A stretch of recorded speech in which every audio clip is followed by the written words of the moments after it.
Sir আপনার কি helmet লাগে না স্যার? আপনার কি হেলমেট লাগে না? দাঁড়ান, এই যে আমার যে একটু ভাই নিয়ে আসেন, আপনি সবাই আসেন, এমনি আসেন। আপনি হেলমেট কোথায়? হ্যাঁ, ডিউটি অবস্থায় কি হেলমেট লাগে না স্যার? হ্যাঁ, কোথায় আছে হেলমেট? কোথায় লাগবেন? স্যার লাগবেন, এমনি আসেন, এমনি আসেন। আপনার গাড়ি কাগজ হেলমেট সবাই করেন। আমি বৈষম্য ছাত্র আন্দোলনের একজন প্রতিনিধি, শরীয়তপুর জেলার নড়িয়া উপজেলার। আমি হলাম সিনিয়র যুগ্ম সদস্য সচিব। আপনার হেলমেট কোথায়? আমার হেলমেট ছিল না, আমার কাছে ছিল হেলমেট, আমার বাংলা। আপনি হেলমেট কোথায় ভাই?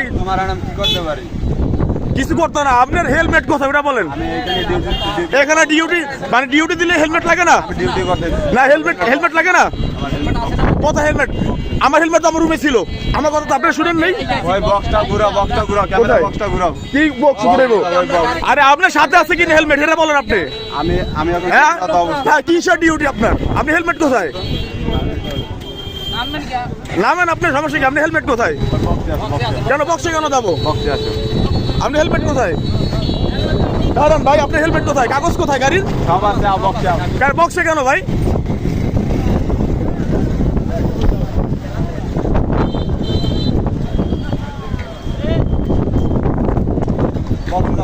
কেন বক্সে কেন? আমি তো আপনার বক্সে কেন ধরিনি। আপনার হেলমেট কোথায়? আমার এই জায়গায় ডিউটি চলতেছে, আমি ডিউটি। হ্যাঁ, সেনাবাহিনীর কাছে যাবো তো, অবশ্যই যাবো, অবশ্যই যাবো। যাবো না? আমার হেলমেট আমার বাসা ছিল, তারপর আপনি আমার মামলা দিয়েছেন ৬০০০ টাকার। আমি এখানে ডিউটিতে অবস্থা। আপনার ডিউটি কিসের ডিউটি আপনার? কিসের ডিউটি আপনার? আপনি কি হেলমেট লাগে না? দাঁড়ান, আঙ্গুল নামে কথা বলেন। আপনি কি মাস্তান নি? আপনি কি মাস্তান? না, আপনি কি মাস্তান? না, আপনি কি মাস্তান? আপনি কি মাস্তান? না, আপনার ডিউটি কি হেলমেট লাগে না? না, হেলমেট লাগে না। ভাই আপনার কি বলেন ভাই? হেলমেট লাগে না তোর? হ্যাঁ ভাই, সবার জন্য সমান কিনা? হেলমেট কোথায় আপনার? ভাই, ভাই আপনি দাঁড়ান, এদিকে আসেন, এদিকে আসেন।